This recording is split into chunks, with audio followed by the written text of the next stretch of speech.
My name is Nur Atika Sabri and my metric number is 212303. I would like to present about the biography of Tun Dr. Mahathir.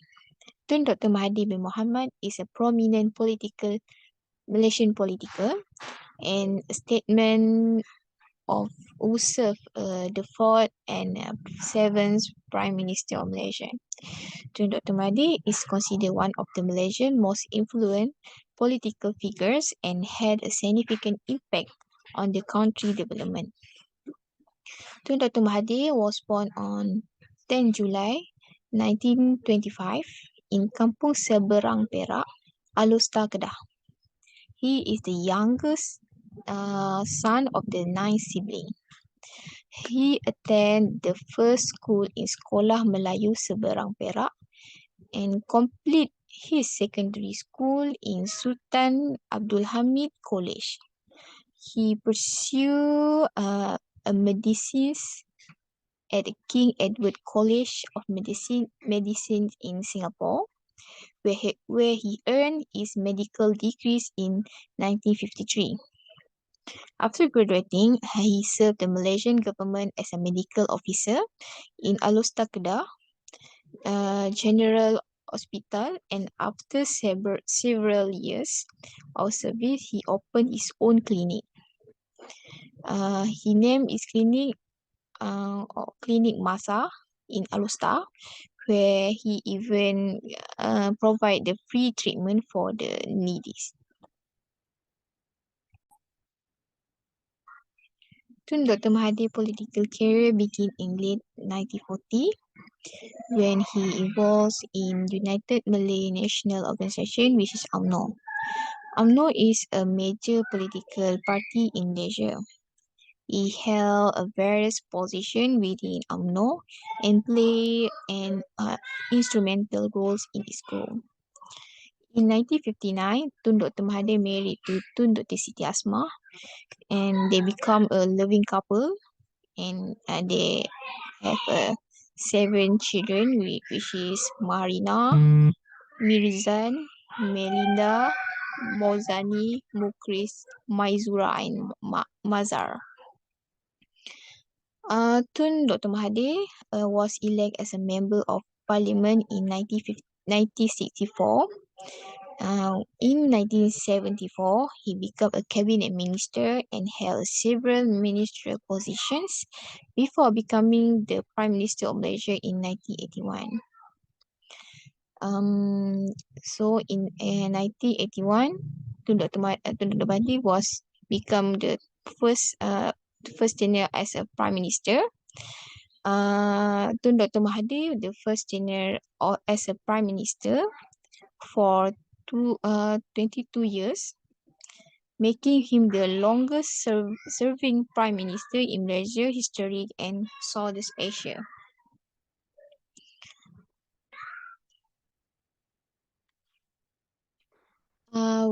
During his leadership as a Prime Minister, he implemented various economic policies, including the Look East policy, which focused on learning from the success at East Asian economies inspired by the success of Japan that has transformed from a backward agriculture country under the Meiji government. Mahathir has put Japan and South Korea as a model to the transformation from agricultural country to developing country in 2020. From this implementation of these policies, employees of Malaysia are expected to have a high skill, high productivity, and at the same time being loyal to the country.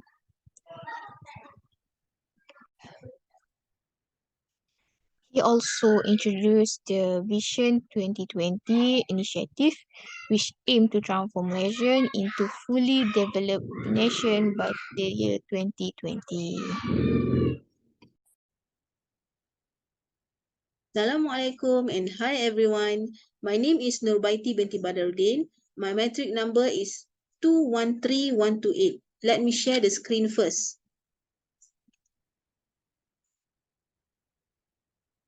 Today, I am going to present about the major contributions that Tun Dr. Mahathir Mohamad has given to our country. Of all his contributions, he is named the father of modernization, bringing Malaysia towards the modernization era.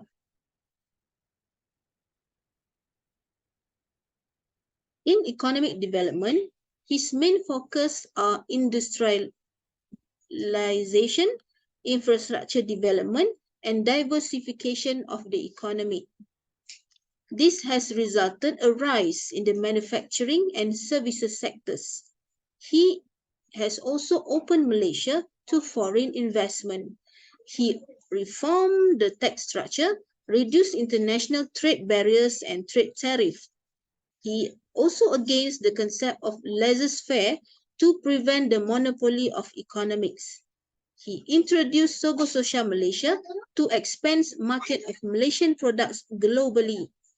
He launched privatization, association policy, and national policy on industry.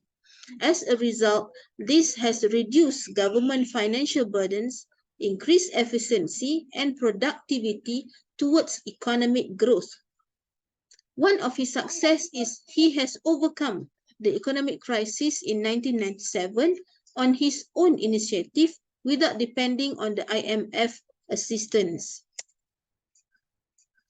He has also introduced the Vision 2020 with the aim to transform Malaysia into a fully developed nation by 2020. It was a realistic goal as a roadmap for Malaysia's development and drive progress in various sectors. He has also contributed to the infrastructure development, where under his leadership, he has built world-class physical structure. For example, Petronas Twin Towers, KLCC, KLIA, MSC, KL Tower, Penang Bridge, Formula One Circuit, and Launch Misat. As a result, these has attracted a great number of tourists, boost the tourism industry, and welcome foreign investors. One of his success is he has introduced our first Malaysian car named Proton Saga in 1983. In education, he was a former education minister. He has amended the University and College University Act, AUKU 1974, where he put the university's administration under the Education Ministry. He has also established UIAM and USIM. In addition, he introduced pengajaran dan pembelajaran sains dan matematik dalam bahasa Inggeris, PPSMI, with the aim to improve the command of English language, especially the Malay students, and one of his strategy towards world-class education so that the students in Malaysia can compete steadily and give them an edge in the job market. He has moved and centralized the center of Malaysian government administration from Kuala Lumpur to Putrajaya. This has increased the effectiveness of the e-government services and developed Putrajaya area. He also introduced the campaign of Bersih Cekap Amanah with the objective to increase productivity and ethical value, transparency, and stop corruptions of government servants. He has also introduced punch card system and name tags. Tun Dr. Mahathir is well known as a bold and vocal leader. He is highly respected for his sharp mind and braveness in giving criticism, especially criticizing the West. In April 2019, the Time magazine ranked Tun as one of the 100 most influential individuals in the world. Okay, hi, my name is Aina Nadira binti Karanasi. My metric number is 211484. So I will proceed with the presentation on the key lesson based on three topics of MGM 3113. So I will briefly go through the component of chapter 12 on communication. So what is communication? By definition, communication is the transfer and understanding of meaning. A perfect communication is when a thought is transmitted to the receiver comprehended in exactly the same image as what the sender intended. The key point here is to understand the messages. So the function of communication includes management, feedback, emotional sharing, persuasion, and information exchange. The flow of communication is downward, upward, and also lateral communication. Uh, for the method of communication in general, there are three, which is oral, written, and nonverbal. Automatic versus controlled processing of persuasive messages. So on this topic is about how our mind process persuasive messages. So to put it simply, into automatic processing requires less effort and energy as we perceive things as they are without any extra context or analysis. Meanwhile, in controlled processing, we rely on detailed consideration of evidence and information, relying on fact, figures, and logics. Barriers in communicating includes filtering, selective perception, information overload, language, communication apprehension, silence, and communication in time of crisis. Memorable chronicle of Tun Dr. Mahathir Mohamad related to his communication competence. So, firstly, prior to Tun Dr. Mahathir's resignation as the Prime Minister of Malaysia on 31st October 2003, he surprised the world as he condemns the Jews directly in a major speech. He made his anti-terrorism position known in the wake of American tragedy on September 11, 2001. He also once sought to strengthen regional cooperation through organizations like Association of Southeast Asian Nations, aiming to enhance economic integration and regional stability. So let's have a little breakdown on the communication expertise that Dr. Mahathir has shown us from this chronicle. So as a Prime Minister, Tun Dr. Mahathir was well versed in multiple ways of communication flow. When communicating with an organization like Association of Southeast Asian Nation, he would have to deal with the other country leaders, hence performing a lateral communication flow. Meanwhile, if he is required to talk with the local communities, he needs to give his speech in a downward communication, and vice versa when he's talking with the authorities, with the higher authorities such as the king himself, he needs to use the upward communication flow. So as a prime minister, he needs to be able to communicate in multiple flows that are appropriate according to situation, as he needs to be respectful toward the receiver of his messages. So next, so what we may note from his speech condemning the Jews and criticism against the West is that he has a distinct characteristic in the way that he processes persuasive messages. Without a doubt, Tun Dr. Mahathir have a controlled processing way of thinking. So the reason behind this is because this thought process relies on detailed consideration of evidence and information, relying on facts, figures, and logic. This characteristic requires much energy, and it is proven that they are harder to force. Thus, Dr. Mahathir, going against the propaganda that are heavily reported around the globe by these enormous powers, exhibit his deep thought nature, in which he does not plainly receive the message as it is, but he also have his own critical thinking and his own ideas. And that is what leads him to go against such a big power.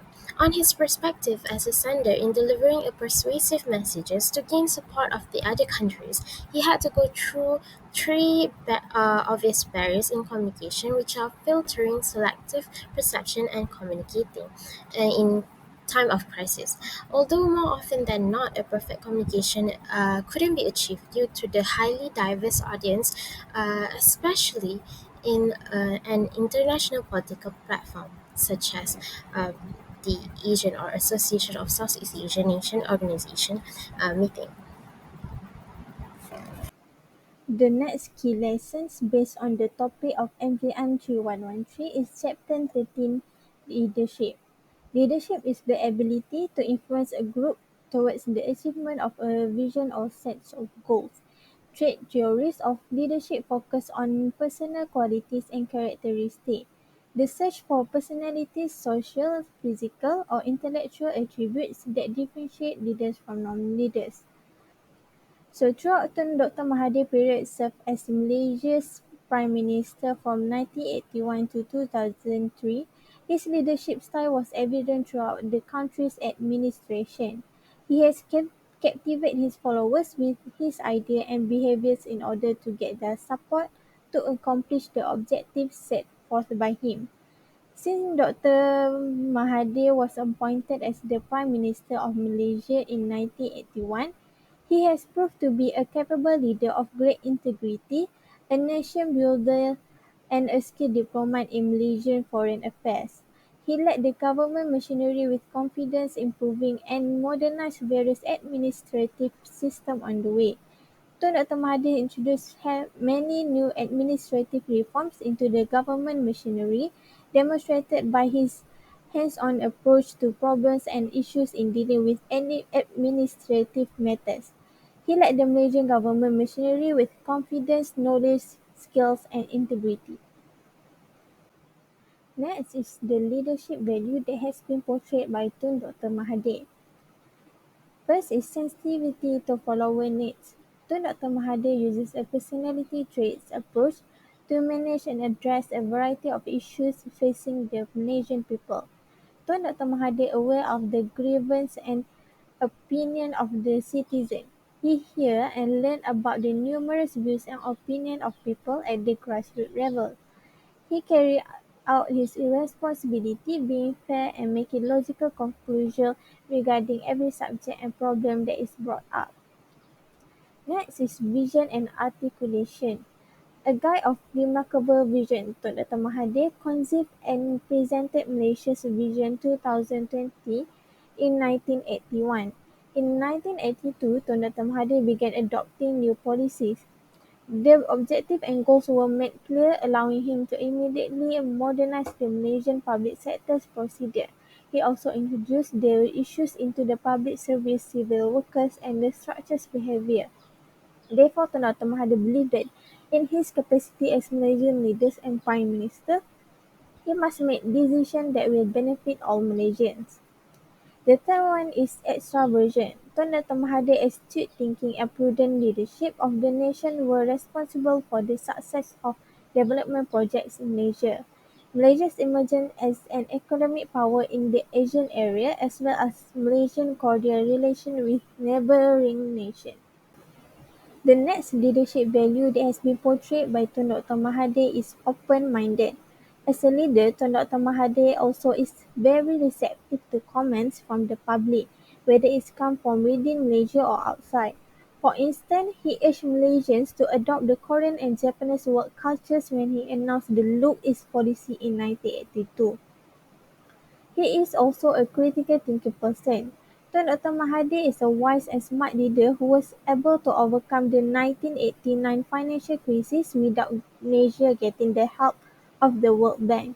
In order to avoid Malaysia falling into the said financial crisis, Tun Dr. Mahathir has applied a few elements of leadership theories in his management and administration. He also has idealized influence, where Tun Dr. Mahathir as a leader was able to bring all Malaysians together and live in a peaceful and harmonious manner. It is also interesting to point out that Tun Dr. Mahathir was able to change the mind and thoughts of the Malay, in which he has emphasized many times that the Malays should not be too dependent on government aids and help. He strongly believed that the Malays are equally good at par with other races in Malaysia. The Malays should be given equal opportunity at playing field in doing business and in the pursuit of higher education. Next, we will look into the personality and values. Many aspects of life and the workplace are strongly influenced by personality. Throughout Dr. Mahathir's success as the Prime Minister, he had portrayed a high value of personality. Everyone has been admiring his personality and his success. All through his success, he has shown every good personality that has been associated with the Big Five personality model.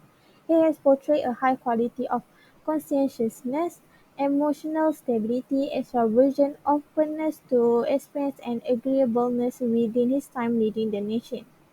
Next, we'll move on to the Big Five model. The first one is conscientiousness. This is true when Dr. Mahathir introduced many administrative reforms into the Malaysian public service. It is to ensure that Malaysia's public sector has quality officials and workers for its industrial development and nation-building projects. Among the popular initiatives that was introduced were punch card system, modified budgeting system, quality circle control, and the total quality management. Next, he is also someone who has emotional stability. Despite of Despite the uncertainty and burden on his shoulders, Dr. Mahathir showed a level of patience. Every time he appeared in front of the public, he confidently and calmly responded to the inquiries regarding the country's politics and economy.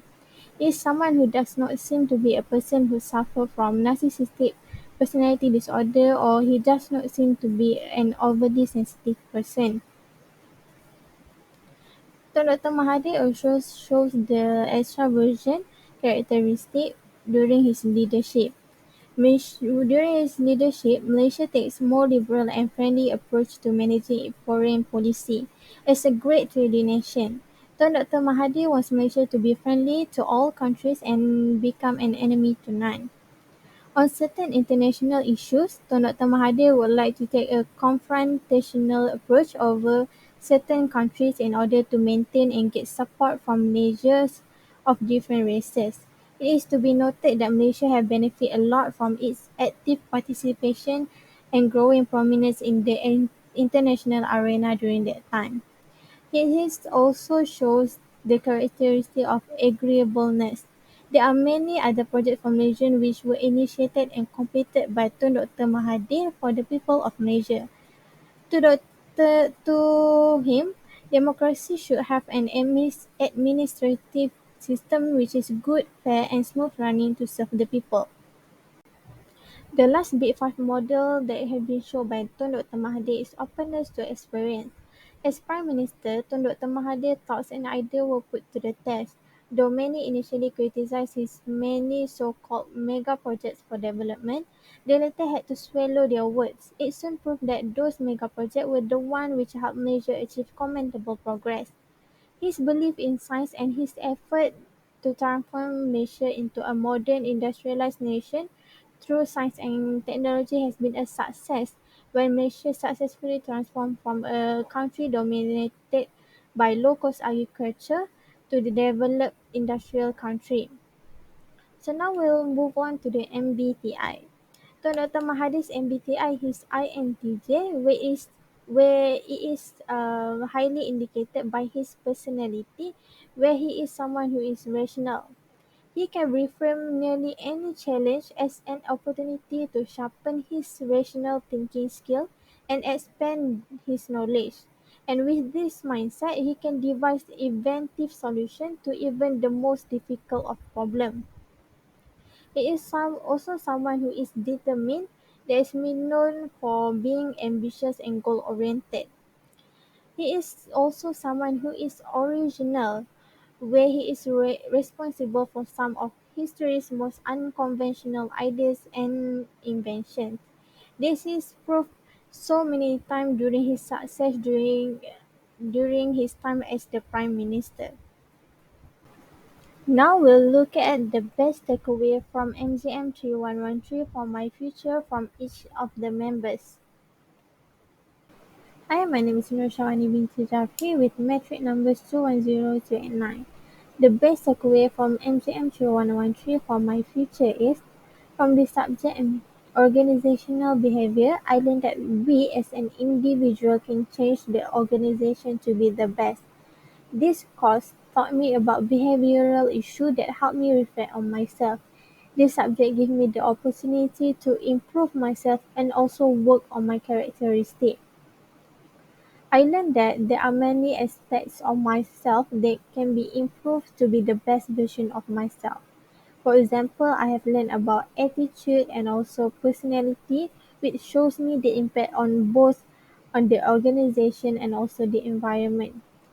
This lesson can be applied to every individual no matter who you are, whether you are inside or outside of the organization.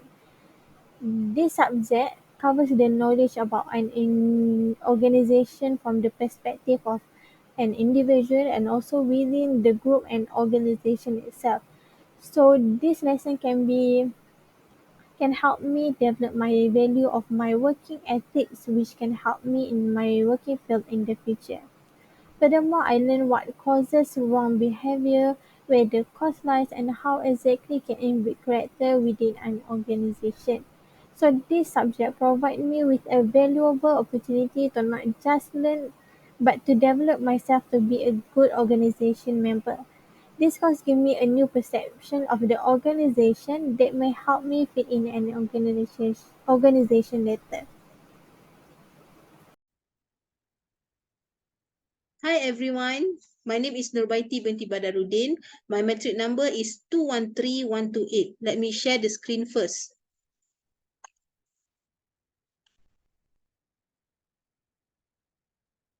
The best takeaway that I gained from this MGM 3113 for my future is, from MGM 3113, I learned that in order to make a positive change in my life, first and foremost, I have to change my attitude first. My attitude is my act and my react towards anything happens in my life, and my aptitude, my willingness to learn and to improve will determine my altitude. That means the level of heights in achieving goals and dreams in my life. So it all depends on me. To change my future, I have to change my attitude first. Bad attitude is like a punctured tire. You will never go anywhere unless you change the tire first. So after changing my attitude, I hope I can be a better person, a better servant of Allah, a better employee, and a better wife to my husband, and a better mom to my kids. So thank you very much, Mehan, for teaching this valuable subject to me. And I really hope that I can use all the knowledge and skills that I gain in this subject in real future life. Thanks again. Bye-bye. Thank you.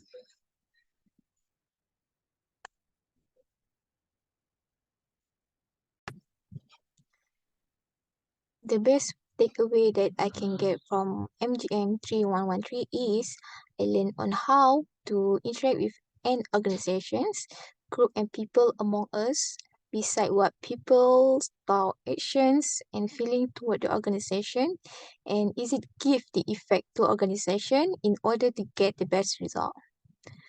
Hence, I learned the importance of communication skill in the organizations where also play the important role because the successful communication skill also help in can be related in personal life and professional life.